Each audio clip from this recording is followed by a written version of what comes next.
Добро вечер, во топта има на ваша страна. Вечерва закажавме термин со министерот за здравство Венко Филипче. Здравствениот систем се уште чека да биде реформиран. Добро вечер, господине Филипче. Вие најавивте на вистина амбициозни планови, но што тоа се реализира, што очекувате да се реализира?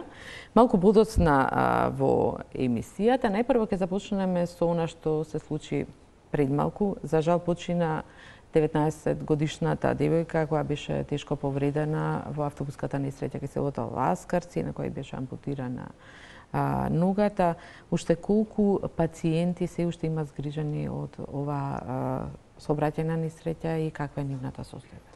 Во оделите за интензивна нега во неврохируршката клиника има уште еден пациент кој што постепено станува се подобар, здравствената состојба му е стабилна, се разбуди пред неколку денови, се уште во фаза во која што се враќа и состојбата на свеста. И тоа е најтешкиот пациент кој што се уште се лекува во болниците. За жал почина 19-годишната девојка после повеќе недели на вистина голема борба за нејзиниот живот, после сите мерки кои што ги преземавме, после тие сите интервенции, за жал битката ја изгуби. Сочувство би изразил до семејството, беа вложени максимални напори, сите беа ангажирани и анестезиолозите во клиниката за анестезија, реанимација, интензивно лекување, травматолозите, ортопедите, васкуларните и дигестивните хирурзи кои што учествуваа во оперативната интервенција, навистина искусни лекари, наши професори кои што сега работат во приватните болници, но за жал некогаш не сме могли да направиме и покрај тоа што се прави се, не сме могли да го спасиме човечкиот живот. Ова несреќа откри и други недостатоци во здравството, во функционирањето на целиот систем. Навистина беа вложени големи напори, тоа е недвојбено од сите лекари и сиот медицински персонал кој учествуваше во лекувањето, спасувањето на повредените од оваа тешка сообраќајна несреќа. Меѓутоа се отворија навистина и проблемите стана очигледни за јавноста. Последната вест е, например, дека новиот травма центар во болницата 8 септември, каде што беа носени практично најголемиот дел од повредените, сега е затворен и не функционира затоа што нема медицински персонал. Точно дека се отворија многу прашања, меѓутоа ние за овие проблеми сме свесни. И токму овие прашања кои што со многу години наназад веќе лебдат и представува дилема во кој начин да се почне со нивното решавање, во која насока да се оди, дали се зајакнува системот така кој што е структуриран сега, или да одиме во некоја друга насока со целосно менаџирање со целосно менување на системот на финансиско менаџирање, купување, плаќање на услугите е нешто со што бевме сега во овој момент за жал со една таква несреќа директно соочени. Меѓутоа мора да истакнам дека покажаме дека системот може добро да го организираме и добро да функционира.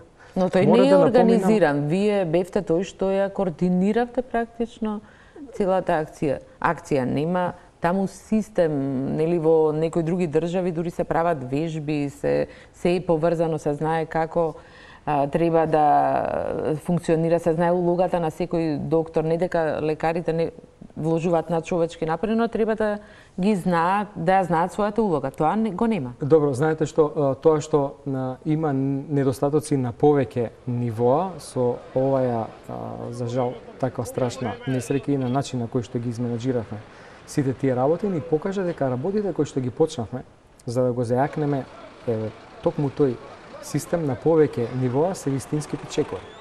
И сега дозволете да образложам зашто тоа го кажувам. Точно е дека недостасуваат возила.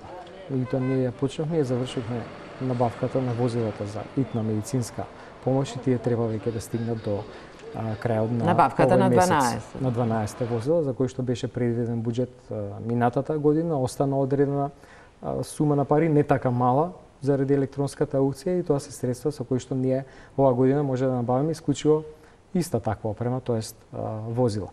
Понатаму свесни за огромниот недостаток на лекари во службата за итна медицинска помош после одредувањето на дополнителна сума на средства за здравствениот дом во Скопје, непосредно после изборите ќе се распишат 40 вработувања. Свесни за потребата за надградба на знаењата и воведување можеби нов модул во светот заради пред се недостаток на доктори, постои модел на тренинг, се вика парамедикс, во кој што не се тренираат само доктори, туку останати медицински лица, медицински сестри, техничари и така натаму, кои што со тој соодветен тренинг може да дадат итна помош, да се вклучени во Размислувате или веќе е одлучено да се воведе парамедикс? Ние тој веќе го направивме. Пред неколку месеци го подпишавме меморандумот за соработка со државата Израел и Фондот за иновативност и денеска и во тек на вчерашниот дел се спроведе токму тој тренинг, кој што го користи израелскиот систем на итна медицинска помош, а значи вежба на симулатори, на кукли, но и на луѓе кои што се тренирани да на некој начин тренирате сегашните вработени во брзата помош или повеќе? Да, испративме писмо до сите институции кои што имаат доктори и медицински сестри кои што пружаат таква една медицинска помош, најмногу од здравствениот дом во Скопје, понатаму од другите здравствени домови ширум државата, понатаму во сите ургентни центри и во болниците во Скопје, но и во болниците во другите градови. Значи, со тој систем го зајакнуваме системот на едукација. И тоа што би сакал сега да го потенцирам, што обезбедивме сума на средства со кои што сите млади лекари кои што ќе го завршат стажот во лекарската комора и ќе добијат лиценца за работа, ќе добијат без никаква дискриминација работно место во системот на примарно здравство, односно системот на итна медицинска помош, вакциналните пунктови и системот на патронажа. На тој начин сите доктори кои што ќе дипломираат од овој месец па натаму, кои што ќе поминат стажот во лекарската комора и ќе добијат лиценца, согласно новиот закон за здравствена заштита чија што измена помина пред неколку недели во собранието, ќе добијат загарантирано работно место од 6 месеци, токму во овој систем кај што се стекнуваат првичните искуства.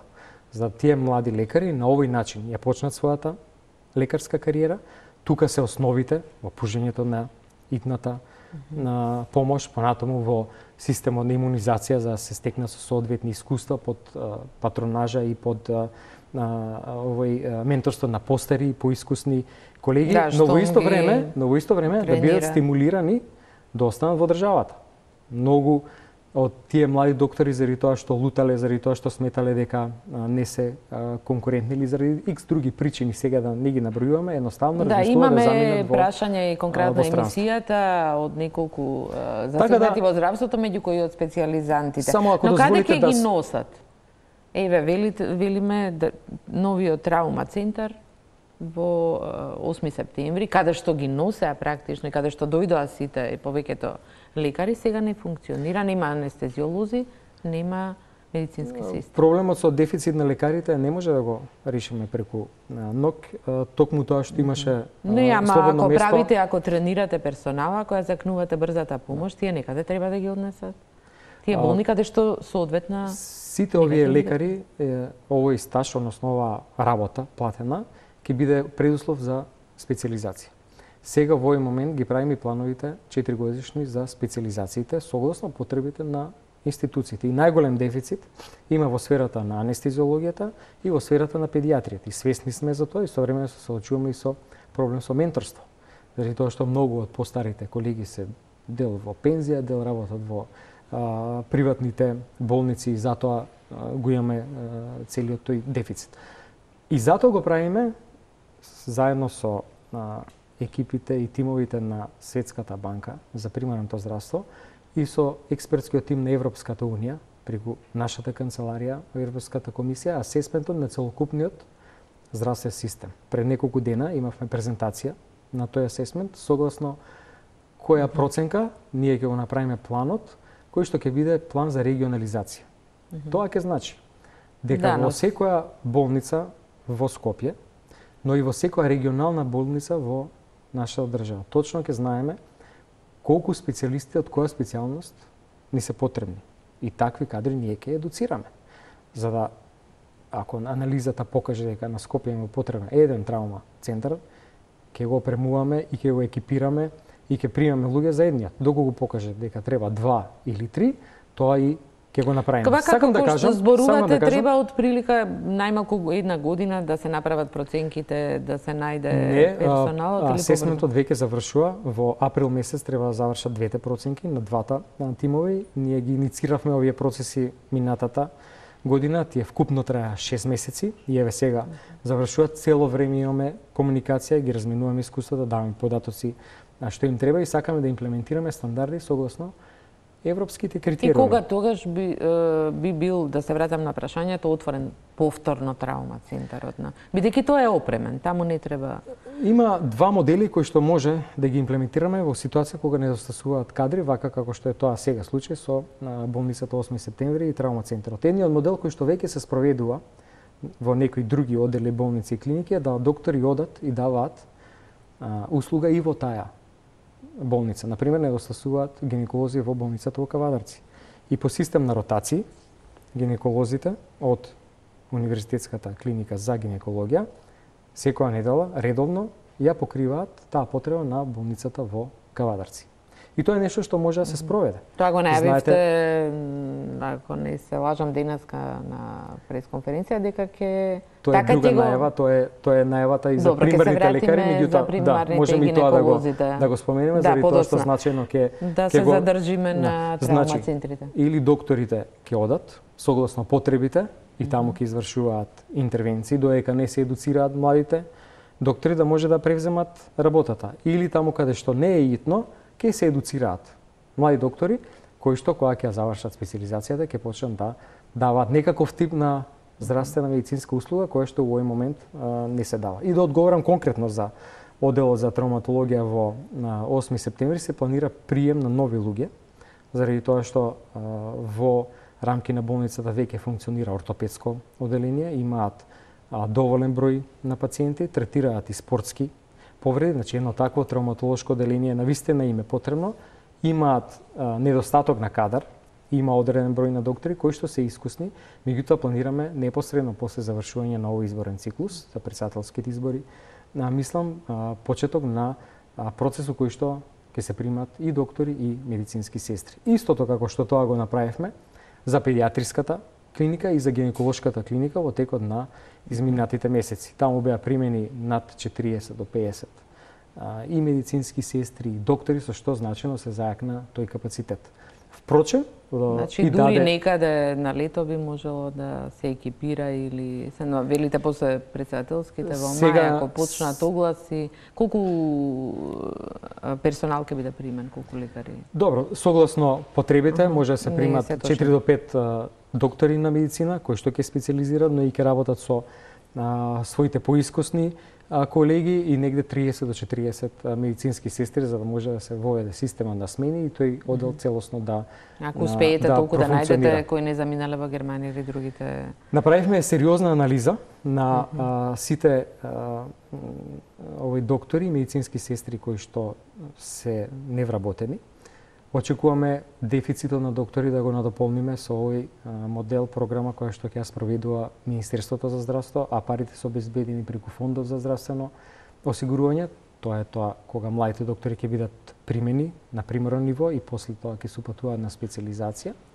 Од друга страна направивме и проверка на бројот на невработени сестри, пријавени во Агенцијата за вработување се близу 1000. Значи, 1000 невработени медицински сестри, а кубурите практично на дневна клиника каде што нема. И затоа ќе ги понудиме и ќе ги отвориме тие работни места. Изминатата година примивме на вистина многу луѓе, после многу години огромна бројка се примени на луѓе во здравствениот систем, во јавноздравствените установи, вкупно 3200, дел од нив со договор на дел од нив на неопределено време, меѓутоа се пополни една значајна дупка, еден дефицит кој што со години така се провлекол, се даде приоритет на здравството, меѓутоа со истата динамика ќе продолжиме и во текот на оваа година. Ја спомнавме несреќата во Ласкарци, тогаш интервенира се виде и проблемот со брзата помош, во кој се увериле и многу граѓани, за жал и пациенти. Најавивте набавка, веќе кажавте, на 12 нови возила, но најавивте и дека ќе бидат опремени 8 возила од Министерството за земјоделие, но денеска некако, како да ретерирате од таа идеја, дека допрва ќе се испитува дали се соодветни или не? Не, возилата се сосем солидни и еве сакам да им заблагодарам што ги понудија. Има еден посебен сектор за опрема кој што сега ги проверува начините и што е тоа со што треба да се опремат тие возила. Биле предвидени да бидат некакви мобилни канцеларии, навистина во Министерството за земјоделство не ги користеле до сега и мислам дека може. Да, ние ги снимивме, бевме во Министерство за земјоделие. Тоа било проект за кој биле потрошени 300.000 евра за да се едуцираат земјоделците. Меѓутоа, возилата се оставени некористени. До сега никој не побарал одговорност во што стоја туку така. Видете, може, мислам дека е сосем коректно да ги провериме возилата, да видиме што е тоа што треба да се направи за тие да се преадаптираат. Навистина нема смисла да стојат така празни и неискористени, може да бидат опремени за возила за итна медицинска помош со соодветната опрема, може да бидат опремени само за возила за транспорт за пациенти, тоа е една сосем друга категорија. За сето тоа има критериуми и секторот тоа професионално ќе го заврши, мислам дека за. А зошто да не се купат нови возила? Нели е колку чини едно ново амбулантно возило на брза помош? За претходната постапка имаше предвидено околу 30 милиони денари и со системот на електронска аукција се искористија околу 20-тина, значи 10. Да, за набавка милиони на 12, иако некаде прочита во декември во предлог буџетот сте барале да бидат купени 40. Тоа беа средства предвидени со буџетот од 2017 за 2018 година, така да останаа средства кои што сега може да се наменат исклучиво и ексклузивно за таа работа, значи повторно за купување на возила. Гледате, како што реков на почетокот, ние работиме да го решиме проблемот системски на секој ниво. И за тренингот, и за прием на луѓе, и за возилата, се што треба, малку изгледа и како импровизација вака во јавноста, кога велите да имаме едни заборавени што минатата влада потрошила 300.000 евра и не ги искористиле многу, во момент кога имаме само 5 оперативни, велат во брзата помош, моравте и за ласкарци да опремувате, нели дополнително опрема да ставате, дали ќе биде истиот принцип, од кои главно се за превоз на пациенти, не е тоа што ни треба. Мислам дека може има професионален сектор за опрема кој што тоа може да го процени. Знаете, зашто значи допрвата се нешто проценува дали ќе може со земе или ви сте вие уверени дека ќе може да се опрема. Тоа е работа на денови. Тоа е кратко време кое што тоа може да се направи, ако тоа опрема која што може да се користи, зашто да не ја ставиме во функција кога веќе навистина кубуриме. Не бегаме и од набавка на нормално на нови возила. Но сакам да кажам, ќе направиме се што треба за да овој систем го зајакнеме и да сосем солидно одговори на сите потреби. Бидат само за превоз како што се најголем дел или ќе бидат навистина Б категорија како што вила таму што има веќе за пружање навистина. Ќе направат проценка што и како треба да се направи за да се опремат и да бидат или возила за итна медицинска помош или возила за транспорт. Има некаде потреба само за возила за транспорт на пациенти од една институција во друга. Така да мислам дека уследните неколку денови ќе го имаме. Да, меѓутоа треба возила кои ќе носат пациенти од целата држава, да не правиме муабе дека воопшто не станува збор за она највисока категорија на возила кај што се пружа навистина. Затоа и не се помислува, претпоставувам. Добро, значи ќе почекаме да заврши оваа проценка и после тоа ќе направиме план што и како ќе правиме со тие возила. Меѓу време ќе стигнам новите, ќе кажам дека капацитетот на службата ИТНА во Скопје ќе се дуплира, а другите ќе ги распределиме низ другите центри во државата. И кога сме веќе кај оваа тема, само сакам да напоменам уште една работа на примарно ниво во здравствените домови во многу градови во државата. веќе почнавме да пилотираме проекти на домашна нега. Тоа е еден систем на транспорт на медицинските тимови во селата и руралните средини околу градовите. Да, тоа така го решавате проблемот каде што амбулантите се најголем дел затворени, претпоставувам. Така, а има луѓе на кои што им треба помош и пазите, таму треба само транспорт. Таму воопшто не треба некако возило за итна медицинска помош или... Она што го велиме зборувате за парамедикс и обука, а меѓутоа имаме возила каде што е само транспорт. Некогаш е тоа ризично. Затоа сакав да кажам, значи здравствените заради несреќата дека може живота се изгуби, доколку не се пружи веднаш помош. Значи затоа сакав да кажам дека возила се потребни за да се даде помош или да се искористат за различни нивоа. Од тоа да биде зитна помош или транспорт на пациенти или мобилните тимови да дадат таа здравствена услуга блиску до домовите на граѓани. Постојано ве прашувам зошто не нови, зошто мора да се прилагодуваат. Еве еден факт е дека владата купила 40 пасати, од кои еден чини некаде над 40.000 евра и тоа е приоритет, меѓутоа набавката на возила за брза помош како да е второстепено. Нели во владата? Не би рекол дека е тоа така. Ние навистина ставивме приоритет на зајакнување на овој систем, неитна медицинска помош. И затоа ви ги напоменав и сите делови, сите нивоа кои што функционираат во рамките на овој систем, на кои што ние упорно инсистиравме да ги почнеме процесите за да се зајакне системот така како што е структуриран сега и веќе тоа се спроведува. Знаете, има и искусни лекари кои што работат во таа итна медицинска помош. И едукацијата, и приемот, и ова што сега го имавме како симулацијска вежба денеска и во тек на вчерашниот ден со мислите дека има и повеќе интерес за работа во итната медицинска помош? Многу млади луѓе кои што во овој момент работат во итната медицинска помош ги планираат својата кариера со почнување и започнување на специализации. Меѓутоа, гледайте, тука е почетокот. Да. Значи, тука се стекнуваат првичните искуства. Додека сме на оваа тема, најавивте и јавно-приватно партнерство за брзата помош.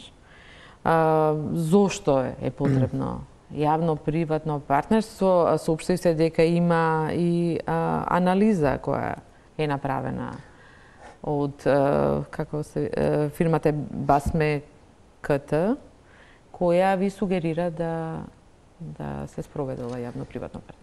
Не, фирмата избрана да направи физибилити студијата која што уште не е готова, а причина зашто го иницииравме овој процес е всушност се ова што набројавте до сега.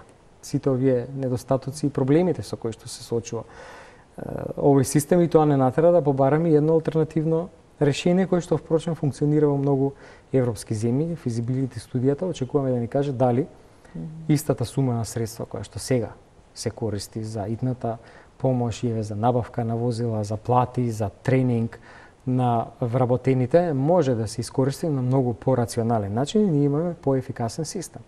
Тоа како систем постои деломно во Италија, постои во Велика Британија, постои во некои од покрајините на Германија и навистина, исто како што сакаме да направиме физибилити студии за некои други сегменти од здравствениот систем, сметаме дека и ова требаше да го анализираме. Да, и други планови ви имате. Многу сеопфатна анализа очекувате од оваа компанија. Некаде најдов податок дека подготовката ќе чини само 91.000 денари, 1.500. Ние ги дававме критериумите. Физибилити студијата која ќе биде изготвена, сметам дека треба јавно да се презентира. Ова е многу сериозна. Прашањето е, очекувате толку сеопфатна и голема анализа? Добро, ние дававме критериуми што и како очекуваме да се направи, што и какви податоци да има во таа физибилити студија и после тоа консултантските услуги или вакви анализи чинат многу повеќе. Добро, тоа ќе ни биде нас еден репер кој што ќе го ставиме на анализа. Сакаме да направиме и јавна дебата, да видиме да сите кои што се уклучени во тој процес на некој начин јавното здравство е многу... Според вас лично што ќе биде корист од јавно-приватно здравство во брза помош? Добро, дали истите средства кои што секако ги трошиме може да се искористат и на друг начин. И тоа е нешто што сакаме да го анализираме, тоа е нешто што функционира насекаде во светот. дали нас ни треба да менаџираме инфраструктура, дали ние треба да се занимаваме како здравствен систем со набавка на возила и градење на згради за болници, или едноставно треба да се ослободиме од менаџирање на инфраструктурата и да почнеме да станеме систем кој што ќе купува услуги. Знаете, на Германија да, но во јавно-приватно здравство за брза помош, профитот на приватните болници или компании здравствени установи е јасен. Која е користа за граѓаните? Нели е тоа двојно плаќање? Или ако се воведе, ќе треба да се плати брзата помош да дојде, па после ќе се рекомендира? Мора да кажеме многу отворено и јасно дека граѓаните нема да имаат апсолутно никаков трошок. Ние разговараме за истите средства кои што сега ги трошиме на начин да бидат искористени поефикасно. Што значи дека граѓаните плаќаат здравствено осигурување, а на вистина здравствениот систем има проблеми со функционирањето некаде. Сакаме да провериме дали со тој придонен за здравствено осигурување средствата кои што ги плаќа фондот, кои што се точно дефинирани со референтни цени и така натаму, може да се искористат по рационално. Тоа е еден систем кој што на некој начин со години наназад постои во примарното здравство, каде што парите го пратат пациентот. Вие со своите пари, капитацијата може да изберете свој матичен лекар.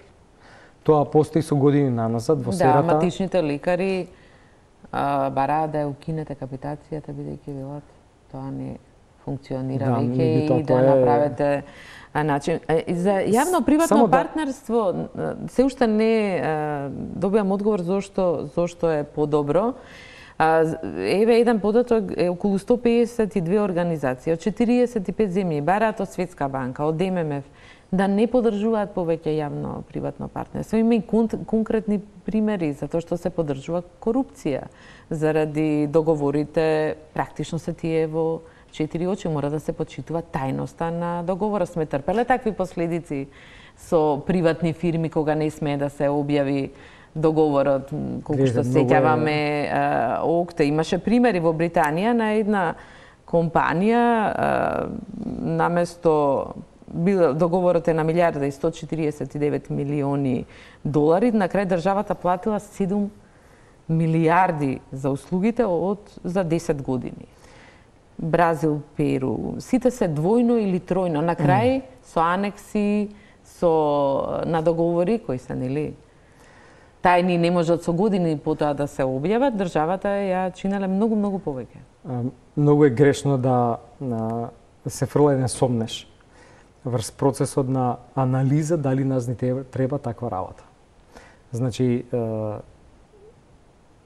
јавно-приватно партнерство, таму каде што е воспоставено, во сите тие земји, значи дека државата сегде останала да е контролор на давањето на тие услуги.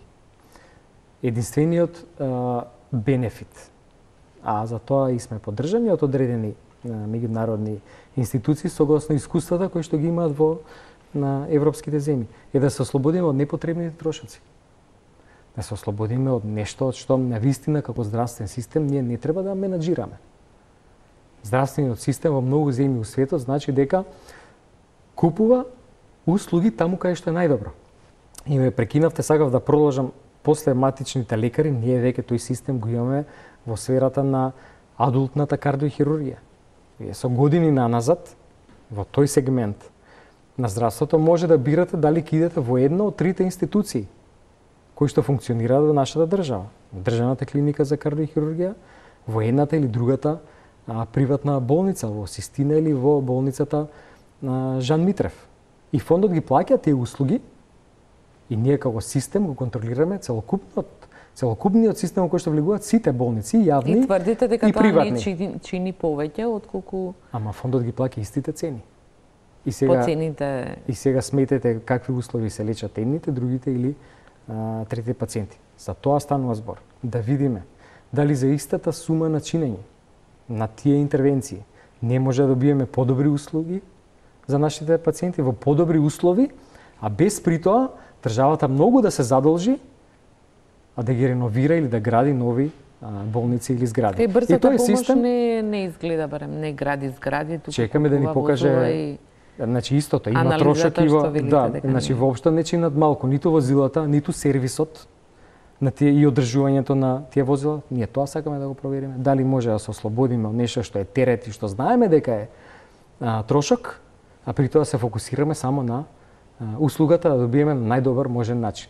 И се надам дека после физибилити студијата сакаме да инициираме и други физибилити студии за развивање на модел на јавно и приватно партнерство на повеќе здравствени институции, например на физикалната терапија ширум државата, на одредени болници, да видиме дали навистина треба да се задолжуваме и да градиме згради и при тоа да тие кредити со години ги исплаќаме, генерации после нас ги отплаќаат на приватните болници. Или да откупуваме услуги таму каде што некој ќе ни даде соодветна инфраструктура. Ете, тоа е системот на јавно-приватно партнерство и тоа е нешто што веќе функционира. Морам да повторам. Една од најавите беше за детската кардиохирургија во Филип II.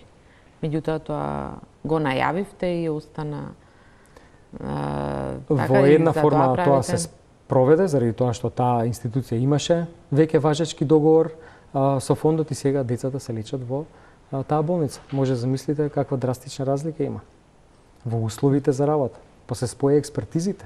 Повеќе не доаѓаат доктори од странство.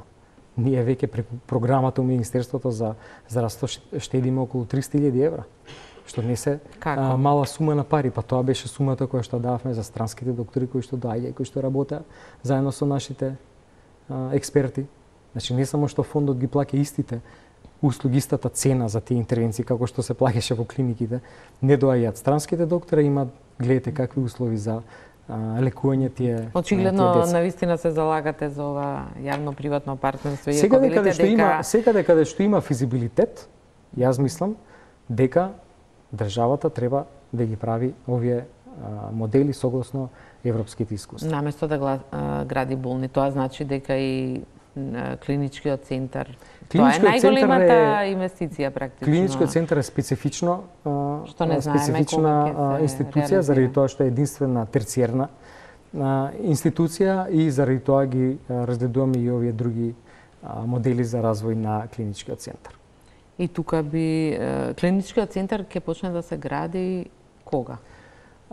Имаме една готова физибилити студија која што е направена пред повеќе години, каде што е процената една сума на парите, а сега ја ревидираме, во исто време се прави и планот во општината Ѓорче Петров, така да во практично исто време ќе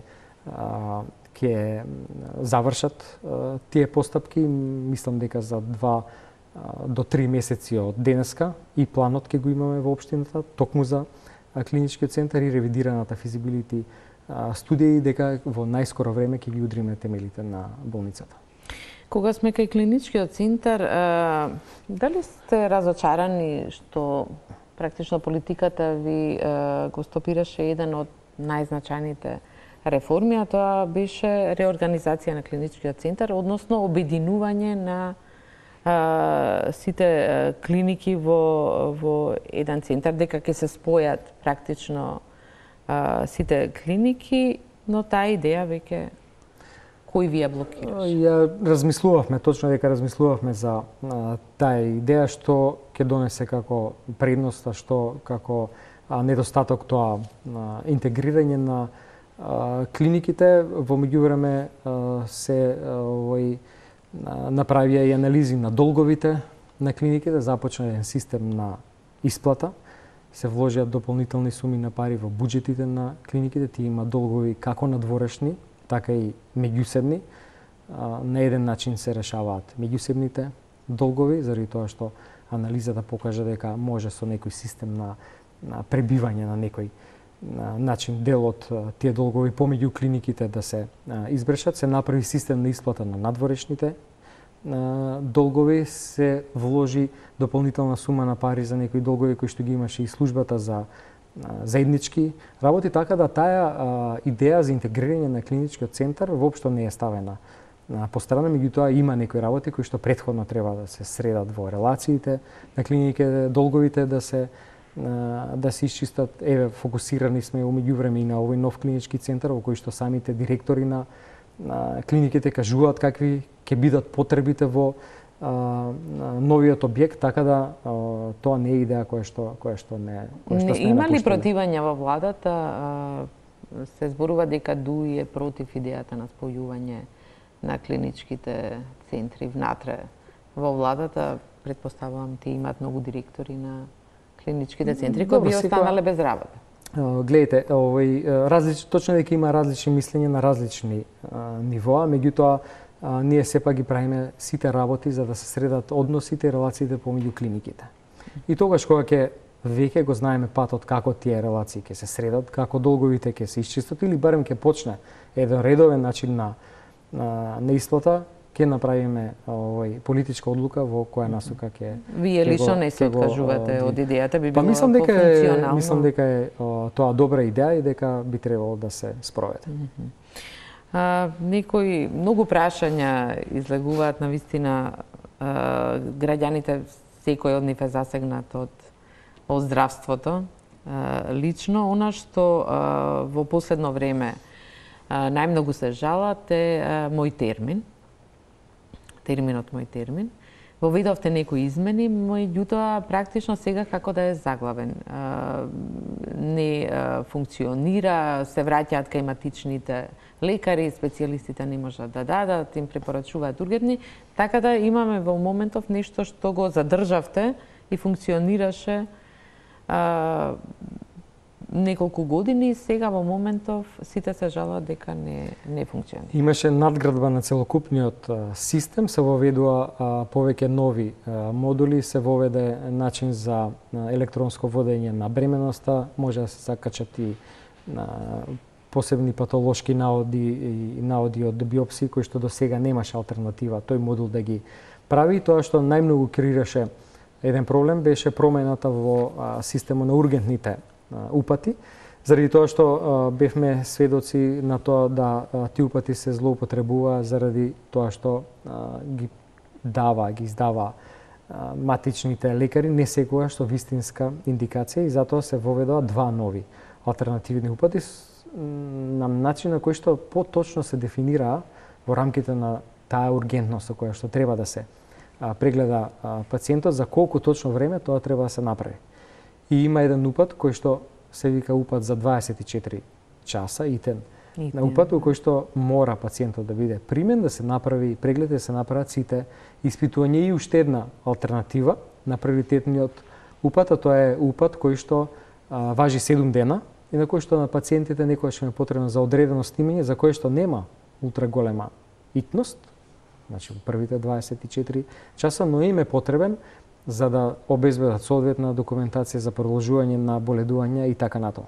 Самата имплементација точно дека створи малце проблеми, меѓутоа мислам дека после соодветните едукации веќе системот повторно добро функционира и дека пациентите немаат, а и матичните лекари веќе проблеми со овие два нови упати. Да, меѓутоа заглавуваат со упатите. Може да се прегледаат, да му биде закажана операција, термин, да нема анестезиолоз, да нема операцион, да се одложи, потоа дур закаже.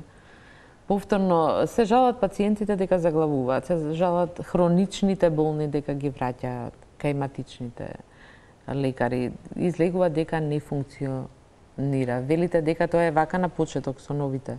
Тоа е овој проблем кој што се креираше заради тоа што не беа точно упатени лекарите кои што како и зашто се користат тие упати. Овие работи со дефицитот на анестезиолозите, нешто што добро го спомнавме на почеток, меѓутоа во однос на приоритетните упати, тоа што сега креираше овој проблем веќе после соодветните упатства.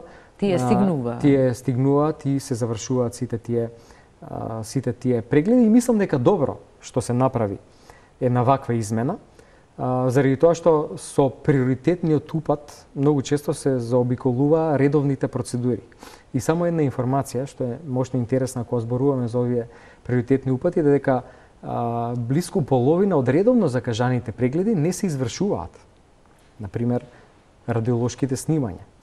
И проверката и анализата покажа дека откако на пациент ќе му се закаже редовен термин за снимање, тој по системот за приоритетен упат, кој што тогаш беше општ, си прави термин многу порано, иако нема вистинска потреба за итност и редовните термини, иако изгледаат зафатени, тие не се искористуваат. Да, не се сомневам дека и од тоа е една од пациентите, причините зашто матичните сакавме лекари. точно да ги дефинираме овие два различни типови на приоритетни упати. Ги спомнавме гинеколозите, велите понудивте денеска некое ново решение, недостасуваат, после анестезиолози веројатно се вторите кои недостасуваат на ниво на цела држава. Како ќе го решава? Имаше една навистина интересна анализа невладината организација HERA, со која што имаме одлична соработка, тоа е дека вкупниот број на гинеколози во државата е согласно критериумите просекот во земјите на Европска унија, но грешно се распределени. Значи ги нема секаде. И со тоа се соочуваме како проблем, затоа направивме еден план кој што ќе бара и законска измена и овластување за гинеколозите, а тоа значи дека во местата, градовите каде што воопшто нема матични гинеколози, ги идентификувавме дека тоа се Крушево, понатаму Демир Хисар, Македонски Брод, Пробиштип во околината на Штип, можеме да ги овластиме, да им дајме дозвола за работа за гинеколошка ординација на постојните здравствени доми. Нешто што порано имале во форма на диспанзер, меѓутоа со воведување на овој модел на матични гинеколози повеќе го нема. И освен тоа што ќе добијат дозвола да работат како гинеколошки ординации, ќе ги овластиме, повторно е за тоа потребна законска измена која што веќе е спремна, тие гинеколози кои што работат во болниците, значи на секундарно ниво, да може да даваат типови услуга како за примарни гинеколози. На тој начин. Што значи тоа? Тоа значи дека гинеколозите кои што работат, например, во клиничката болница во Битола, ќе може да дадат исти услуги како матичните гинеколози. Значи не само да породуваат жените или да прават одреден тип на интервенции, туку може и да пратат бременноста и да ги спроведуваат и превентивните програми. На тој начин сериозно се надополнува бројот на гинеколози кои што во овој момент недостасува на примерно ниво. Но не е пак распоредување, пак е истите гинеколози. И дополнително на сето тоа, исто како што функционира системот на ротација помеѓу клиниката и болниците каде што недостасуваат гинеколози, да тие гинеколози од локалните болници по систем на ротација ги посетуваат и овие здравствени домови, односно од Битола, Крушево, Демир Хисар и така натаму, или од гинеколозите од Штип во Пробиштип, за да ги дадат тие услуги како матични гинеколози. Заради тоа што, внимавајте, тешко дека ќе најдеме ние млад доктор кој што ќе сака да специализира и да биде гинеколог во Крушево.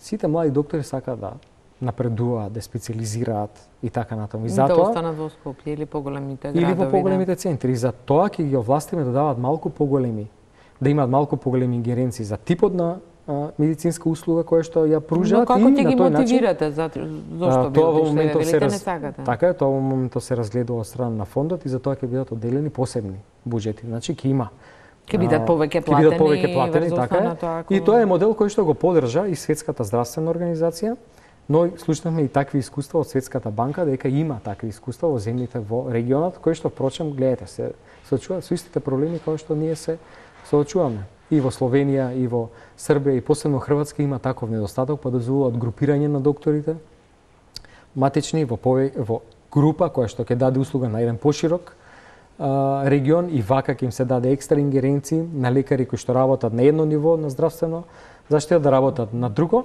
и инаку нема да најдеме ние. Забелешка на ова е дека овие гинеколози ќе се случи да не можат да ги следат постојано своите пациенти, бидејќи во гинекологијата обично жените барат да едно долгогодишно следење од еден лекар, практично матичен гинеколог. Напротив. Тоа нема веројатно да биде многу возможно. За некој да, за некој не. Напротив, мислам дека ќе има гинеколози со оглед на тоа што ќе има систем и распоред на ротации, точно ќе знаат за која популација. Да, и точно ќе ги водат тие жени на кои што им треба ова. Кога тоа би можело да законските се готови измени, треба да се пуштат во соодветна процедура, нешто што ќе земе веројатно повеќе недели е соодветното опремување на овие здравствени домови, значи за кратко време после законска измена може таква дејност, таква услуга да добијат жените во рамки на Имате во клиничките. буџетот предвидено пари за набавка Сега на во- опрема плюс?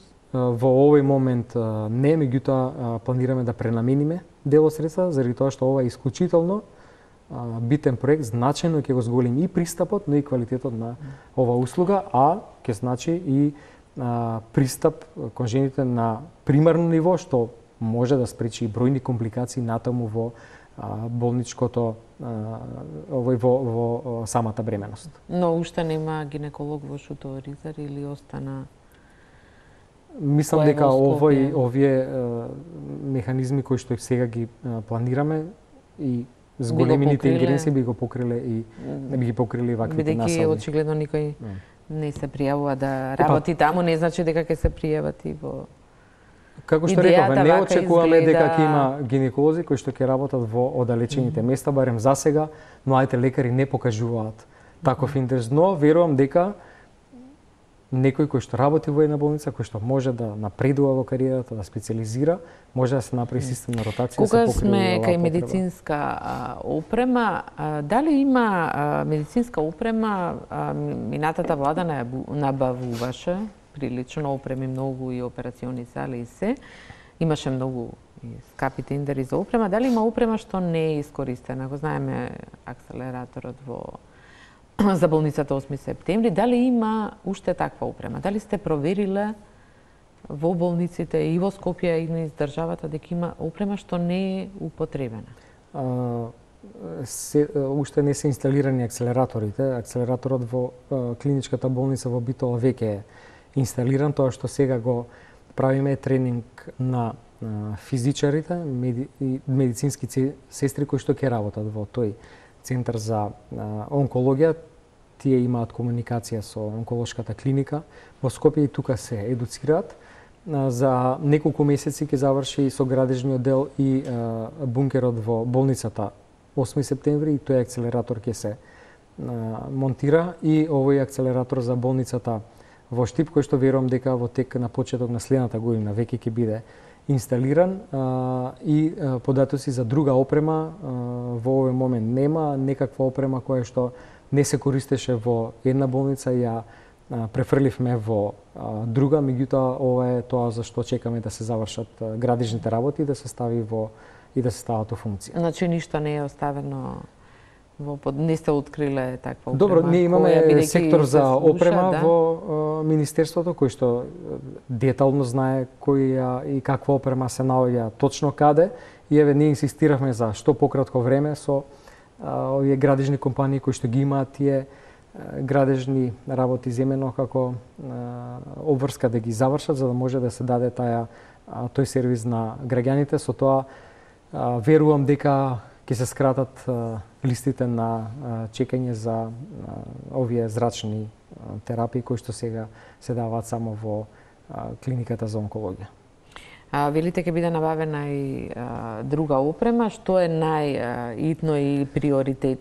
Следно Бидејќи има многу болници каде што постојано откажуваат или се поправаат рентгени во болницата, ранешната градска болница во центарот на Скопје, рентген не работела една недела, значи откажуваат, се е прилично застарена опрема. Треба да се опремат болниците кои што завршуваат градежните работи. Тоа ќе биде болницата во Струмица, понатаму болницата Свети Еразмо во Охрид, оној дел од болницата во Тетово кој што повеќе години седи празен, кај што треба да биде ургентниот центар и има 2 операциони сали кои што треба да биде одел за травматологија. Понатаму да се опреми дел од операционите сали во болницата 8 септември кои што се навистина стари ова опрема која што како барање стигнува од повеќе институции во државата, болници, во Кавадаречката болница, во Битолската болница компјутеризирана томографија за да може да се користи акселераторот и сето тоа ние како план го имаме за крајот на оваа година. Тука ќе направиме една куса пауза за реклами и се враќаме повторно во програм. Гледате Топ тема на ваша страна, интервју со министерот за здравство Венко Филипче. Господине Филипче, ветувате дека ќе го запрете одливот на лекари, медицински персонал, најавивте неколку проекти, ги зголемивте платите, ама лекарите и натаму се заменуваат постојано во Источна Македонија, мислам дека е најкритично, но ништо не подобра ситуацијата и во Скопје. Само за 7 години Македонија напушти 1207 лекари, тоа е навистина многу, а младите лекари се прилично револтирани, велат, заради непотизмот, клиентелизмот, корупцијата во здравството. Дали нешто правите на тој план? Да, и тоа е една мерка што ме прави навистина горд, и тоа е таа мерка што ја спомнав претходна, тоа е вработување на апсолутно сите млади лекари кои што ги завршат медицински факултет. И па да, веќе кога се испразнија болниците, здравствените домови. Па добро, видете, таква мерка проблем, да. ја поздравија и Светската здравствена организација и другите меѓународни институции со кои што соработуваме, и таква мерка не постои во ниедна земја во регионот, ниту пак не сум слушнал да има во Европа. Сите млади доктори кои што ќе завршат факултет и ќе добијат лиценца, ќе добијат 6-месечна работа платена. На некој начин ќе влезат во системот. Па ќе може да научат, ќе може да го искористат знаењето на постарите колеги, ќе стекнат искуство. Специјализацијата ќе им биде исто така финансирана? Не, специјализацијата ќе дојде после тоа. И затоа сега го правиме овој план, 4-годишен план за специјализација. Прво да влезат, па... Така е, за никој да не се осеќа дискриминиран по ниту една основа. Заради тоа што сакаме да дадеме шанса на сите млади луѓе да почнат да работат, да стекнат искуство, да не се осеќаат оставени по страна, ниту пак маргинализирани, ниту пак дискриминирани по било која основа од државата. Да, но тие се чувствуваат, да. Добро, меѓутоа, гледате законската... Да, и неколку прашања. Еве, зборувавме кои ќе ви ги постават сега тие лично. Зборувавме со младите специјализанти да го слушнеме и да ги слушнеме нивните прашања до министерот Филипче. Како представник на Сдруженијето на лекари специјализанти имаме две главни прашања за кои што се залагаме веќе 4 до 5 години. Затоа би сакал да го прашам министерот за здравство, доктор Венко Филипче. Односно, првото прашање би било дали е изнајдена конечно правна мерка со која што ќе се укинат лихварските договори со кои што специјализантите се обврзани да плаќаат големи суми, огромни од околу 50 до 100.000 евра, доколку е напуштат институцијата предвремено. И исто така дали е најдена правна мерка за решавање на статусот на кофинансираните специјализанти. Додека моето второ прашање би било, бидејќи на последната средба со министерот ни беше ветено дека ќе бидат издействувани финансиски средства за исплата на дежурствата на сите специјализанти, како и за придонеси на приватните специјализанти од оваа година. Ме интересираат докаде се со тие работи, дали се во тек Министерството за здравство. Тоа беа прашањата. Кој е вашето? Прво мора да потенцирам што ми е многу драго што имаме одлична комуникација со сите здруженија на млади лекари и специјализанти. Барањата се горе-доле на тие. После одделената сума на пари за 2018 година, со што за прв пат се плати нивната работа, зборувам сега за приватните специјализанти, следниот чекор, тоа што сега спремаме, е да видиме колкава сума ќе треба, и тоа го работиме заедно со Фондот за здравствено осигурување за нивните дежурства. И јас верувам, не сакам да излезе како ветување, меѓутоа јас верувам дека многу скоро ќе најдеме и такво решение и негде од втората половина на годината, односно од септември натаму, дека и тоа да бидат повеќе платени, бидејќи тие не зборуваме сега за платата, сумата на пари што ги добиле за дежурствата. За дежурствата, да. И во однос на кофинансираните специјализации веќе е предвидена измена во новиот закон за здравствена заштита, кој што веќе како драфт е готов, се однесува на договори за специјализација во кој што за одреден број на години специјализација платена требале младите специјализанти да враќаат многу долги години работа или неколкукратно повеќе сума на пари, што го минуваме да биде 1:1. Веднаш после поминувањето на законот, ова ќе биде променето. Значи нема да мораат, како што вели, да лихварски да плаќаат некакви... И уште една работа, ако ми дозволите да потенцирам, драго ми е што сите овие процеси ги правиме заедно во еден навистина отворен и инклузивен процес. Не сакаме да наметнеме решенија. Сакаме да ги слушнеме нивните барања, вистинските проблеми со кои што се соочуваат, сакаме да слушнеме од нив дали они имаат некакво решение. И многу ми е драго што на последната средба, освен за овие проблеми за кои што разговаравме, се однесуваат на платите, за дежурствата, на финансиските импликации и така натаму, разговаравме и за нивната едукација.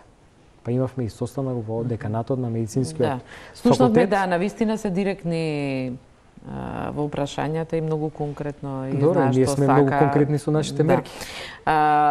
Други кои реагира токму вчера се стоматолозите. Тие велат дека се дискриминирани. Бидејќи за нив важат некои правила и, например, капитацијата е толку застарена, во меѓувреме трошоците дури 100% им се зголемиле. Да ги слушнеме и нивните прашања. Дали Министерството и Министерот имаат информација колку е на годишно ниво буџетот за стоматолошката дејност? Понатаму, дали Министерството и Министерот лично е запознаен со фактот дека стоматологијата во Македонија се работи во моментот во 2019 година по номенклатура од бивша СФРЈ од 1992 година? Понатаму, дали знае и да ни одговори на прашањето што мисли за фактот дека примарните стоматолози, матичните стоматолози од 2005 дури и тогашните проектирани 45 денари капитационен бод го немаат во момент, односно сега зборуваме за долг период од 35 денари и еден краток период во моментот е 40 денари.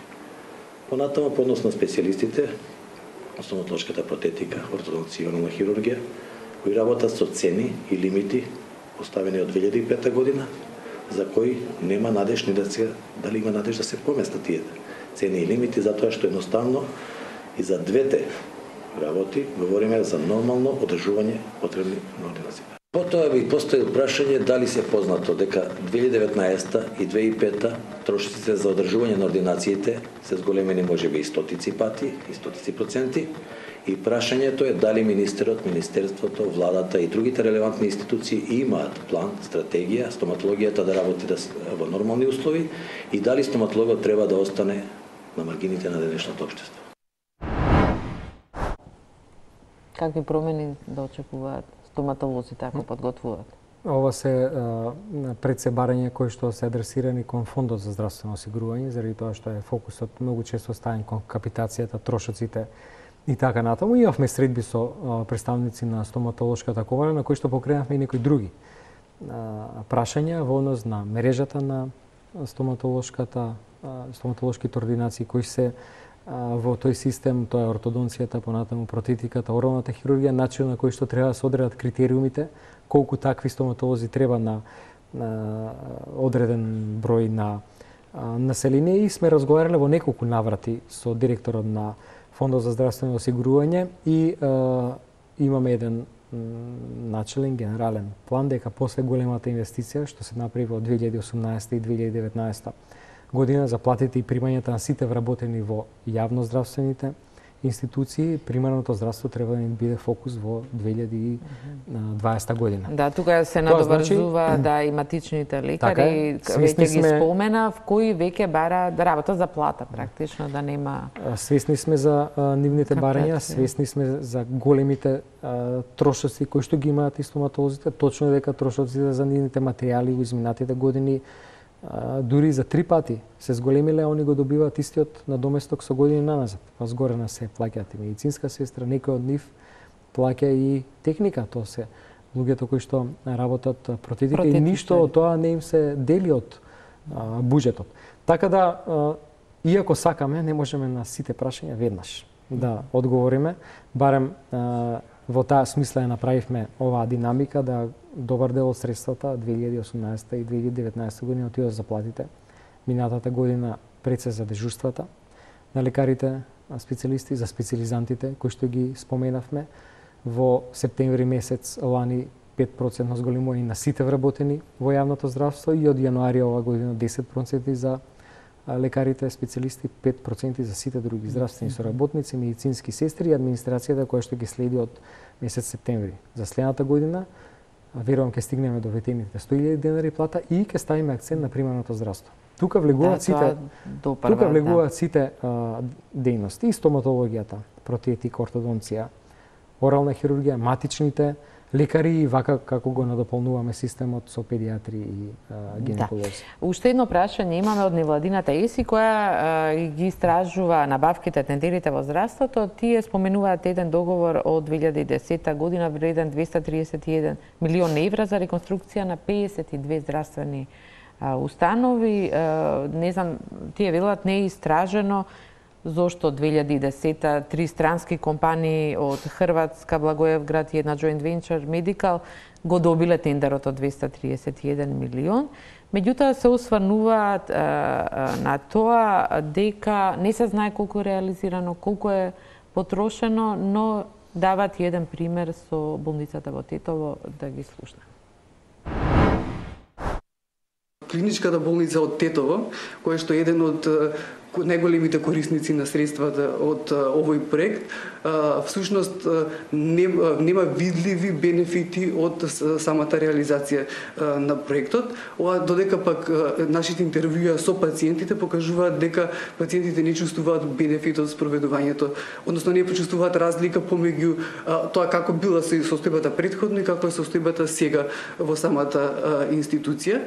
Важно исто така да се каже дека во оваа установа од планирани 6 оделенија да бидат реновирани се само 2, односно хируршкото оделение и оделението за интерна медицина, а пак од вкупно 31 медицински апарат кои што биле планирани да се набават, набавени се 28 и 11 од нив не се во моментот во употреба. И сега тука се поставува прашањето зошто овие апарати кои што се набавени не функционираат, односно не се користат, зошто пример тоалетите кои што биле предмет на реконструкција во рамки на овој проект по 5 години не се функционални, односно нивната состојба е значително лоша.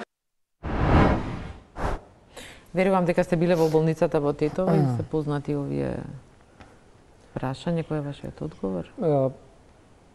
Прашањето е допира на суштинска работа, нешто што дискутиравме претходно, тоа е начинот како се менаџира. Тоалетите, начинот на организација на работа, искористеноста на работата е наводно набавена. Добро, ние тоа може да го истражиме. Може да го истражат и други органи, доколку има такви некои индици, но до што не носи тоа, до каков заклучок? На тоа како се користат средствата во јавното здравство. Дали зголемување на буџет за едно, друго или трето, за доградба, за реновирање, за зголемување на плати, за купување на нова опрема, пациентите навистина може да го осетат. Еве, кажуваат дека, окей, се одвоиле одредена сума на пари, меѓутоа пациентите немаат бенефит. Тоа не носи до заклучокот дека ние... Да, но никој не истражува каде отишле. Добро, значи јас ќе повторам, ние ќе пак е менаџирање. Пак се враќаме на јавно-приватно партнерство. Ето, токму тоа сакав да кажам. Значи, затоа сакаме да го анализираме начинот како се користат парите кои што се вложуваат во јавното здравство. Дали може истите пари, внимавајте, значи мора да се потенцира истата сума на средства без денар повеќе трошок на граѓаните да се искористат поефикасно. Значи, да, тоа е тоа што сакаме да го... вие кој јавно-приватно партнерство.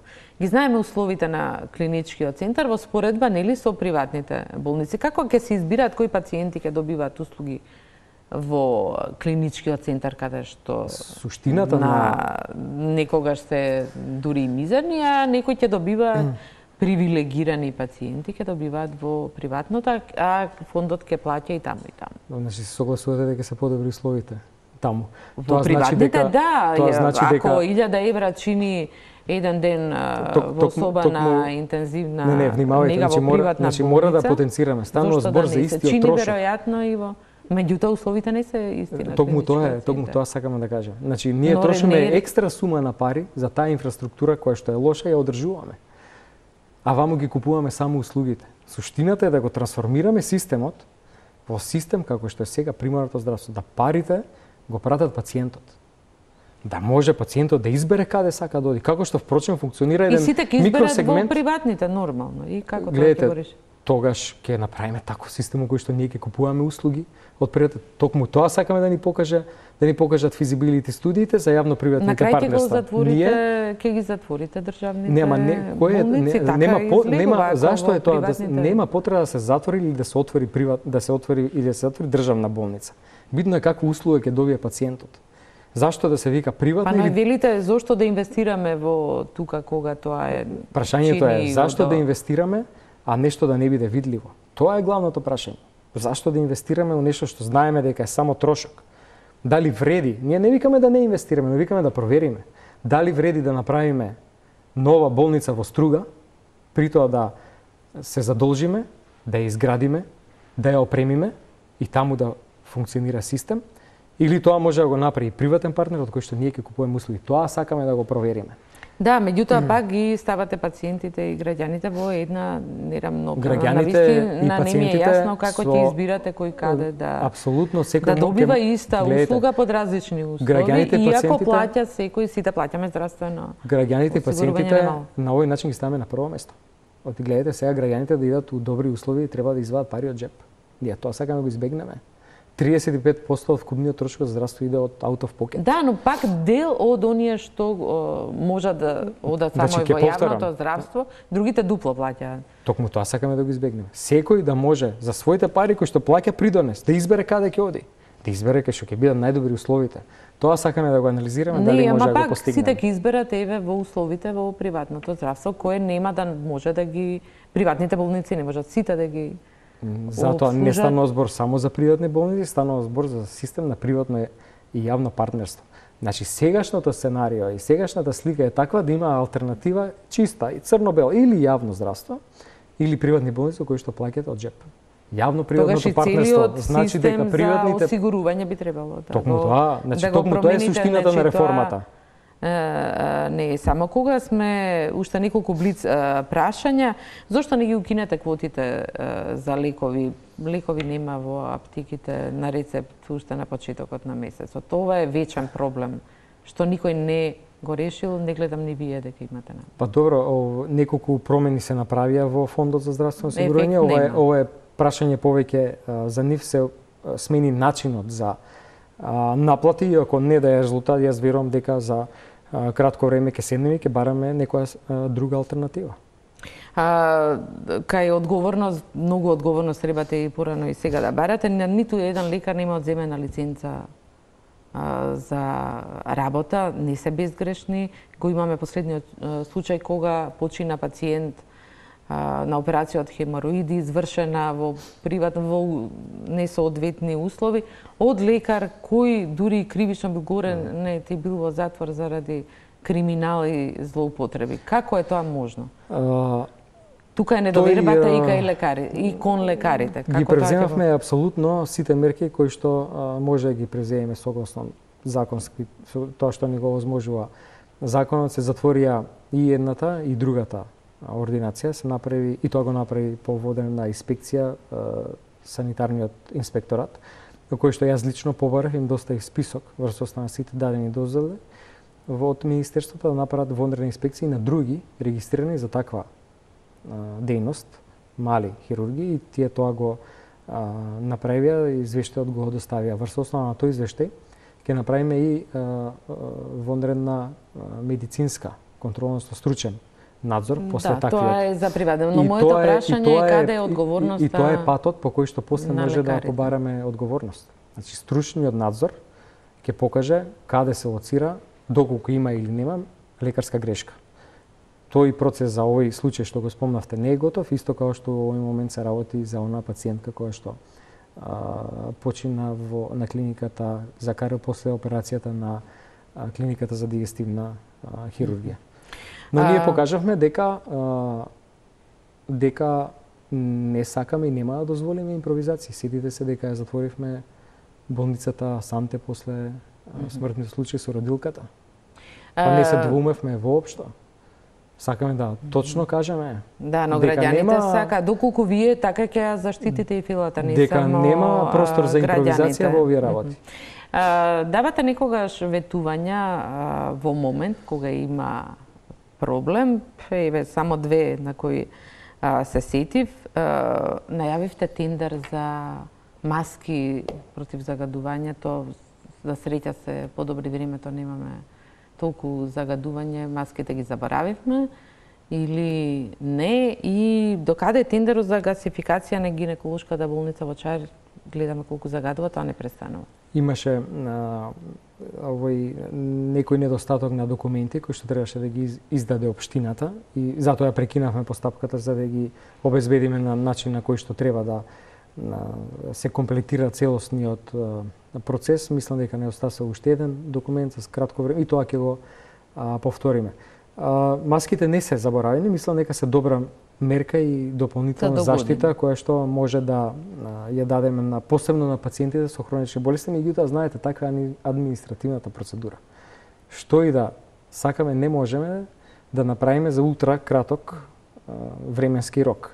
И затоа се смени планот за јавни набавки, се одели буџети, ја започнавме постапката без обврска да ги повлечеме маските и верувам дека ќе бидеме спремни за следната. Кај бирократските процедури, сезона. Ревизорите секогаш ви забележуваат за лекувањето од странство, дека се тие предолги, дека има последици, не запираат апелите за лекување на странство. Во вашата програма најавивте посебен фонд, без притисоци, но не гледаме. Мислам дека во изминатава година, барем во овој дел, што е нешто што е во рамки на Фондот за здравствено осигурување, меѓутоа имаме максимална координација со двајцата директори, немавме некој посериозен проблем и почнавме да го реализираме тоа што го ветивме на почетокот на минатата година, тоа е дека ќе ги зајакнеме нашите капацитети за да го намалиме одливот на пациенти во странство. И во таа насока го ангажиравме еден од нашите познати кардиохирузи кој што работи во болницата во Франкфурт, да може да доаѓа на нашата кардиохирушка клиника и да прават процедури кај пациенти кои што до тогаш беа праќани во странство. Докторот дојде и неколку турнуси тука работеше. Кај нас ми се чини 4 до 5 пати веќе доаѓа еднаш во месецот или еднаш во 2 месеци согласно своите можности и време на располагање. И внимавајте, пациенти огромен број, за секој циклус по 3-4 операции се прават. Добро дело тие требаше да во странство и два бенефити. Огромен овој број на средства се зачува, со кошта една помалку од 1/4 достане тука тој пациент и учат нашите лекари. Истовремено се направи со систем за трансплантација. Веќе не се плаќаат за пациенти во странство за хематолошка и несродна трансплантација. Господине Филипче, верувате ли вие во јавното здравство? Да, апсолутно.